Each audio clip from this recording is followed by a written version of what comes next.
Guys, আসসালামু আলাইকুম। সবাইকে আমার ব্লগে ওয়েলকাম। সকাল সকাল ঘুম থেকে উঠে আমি ফ্রেশ হয়ে আমার বেডটা গুছিয়ে এক গ্লাস পানি পান করে চলে গেলাম আমার নাস্তা তৈরি করতে। নাস্তাটা তৈরি করে ঝটপট আমি আমার কফি আর আমার নাস্তাটা আস্তে ধীরে খেলাম। খাওয়ার পরে আমি শাওয়ারে চলে গেলাম। এরপর আমি শাওয়ার নিয়ে চলে গেলাম লাঞ্চ করতে। লাঞ্চটা করার পর আস্তে ধীরে আমি রেডি হতে বসে পড়লাম। আজকে আমাদের প্ল্যান ছিল যে আজকে আমি আমার হাজব্যান্ডের সাথে একটা ডিনার ডেটে যাব, তাই লাঞ্চ করে আস্তে ধীরে সুস্থে আমি রেডি হয়ে নিচ্ছি। মেকআপটা আমি খুবই লাইট ওয়েট রেখেছি, যেহেতু ডিনার ডেটে যাব তাই আমি হ্যাভি কোনো মেকআপ লুক নিব না। এর জন্য আমি বেসের জন্য গসের যে আমার লাইট ওয়েট ফাউন্ডেশনটা আছে এটা ইউজ করেছি, আর হালকা করে W7 কনসিলারটা দিয়ে আমার বেসটা কমপ্লিট করে নিয়েছি। এরপর লিপ টিন্ট দিয়ে আমি হালকা ব্লাশারের মতো দিয়ে নিয়েছি। হালকা করে চোখে বেসটা করে একটা পেস্টাল কালার দিয়ে উপরে ক্রিজের মতো লাইন ড্র করে নিয়েছি।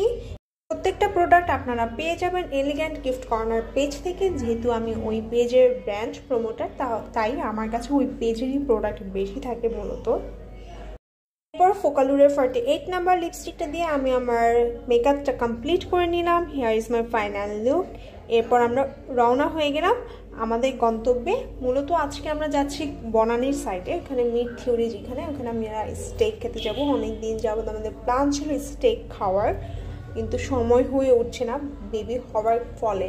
আমি প্রেগনেন্ট ছিলাম, পাশাপাশি আমার বেবি হলো, এর জন্য অনেক লং টাইম একটা গ্যাপ পড়ে গেছে। তাই আবদার করলাম আমার হাজব্যান্ডকে যে আজকে চলো কেন আমরা স্টেক খেতে চাই। তো যেমন আবদার সেইভাবেই সে আমার কথাটা রাখলো, আর চলে গেলাম আমি আমার ছোট বোন আর আমার হাজব্যান্ড একসাথে ডিনার ডেটে। ব্লগটা আমি লেট করে আপলোড করছি। ওই দিনটা ছিল 16ই ডিসেম্বর, তাই রেস্টুরেন্টটা খুব সুন্দর করে পতাকা দিয়ে ডেকোর করেছে। এরপর এখানে যাওয়ার পর আমরা আমাদের জন্য সিট নিই। পর তারা তাদের মেনুটা প্রোভাইড করে। তাদের মেনুটা হচ্ছে ডিজিটাল বেসড। এরপর আমরা এখান থেকে তাদের যে ক্যাটল ব্যাটল যে প্ল্যাটারটা আছে এইটা নিই।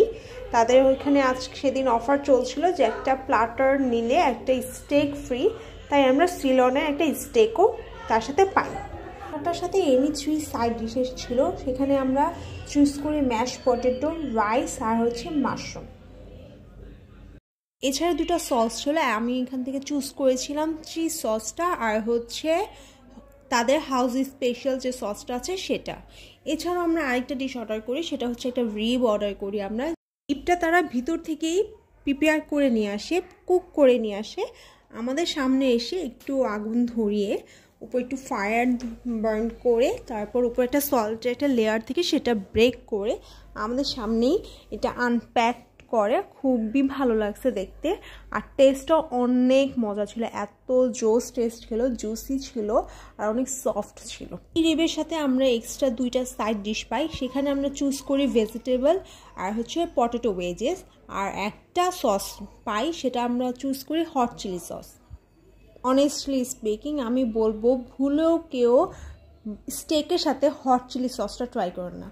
হট চিলি সসটা আমাদের পুরো ওয়েস্ট ছিল ধরতে গেলে, ওটা একটুও স্টেকের সাথে যায় না।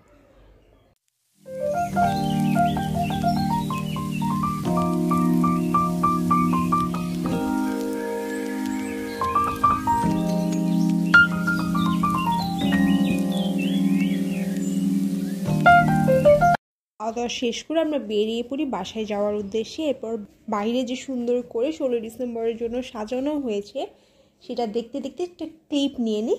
এরপর বাসায় এসে ফ্রেশ হয়ে আমার বাচ্চাটাকে একটু সময় দিই, এরপর আমরা ঘুমাতে চলে যাই। আজকের মতো ব্লগটি শেষ করছি। সবাই ভালো থাকবেন, সুস্থ থাকবেন। আল্লাহ হাফেজ।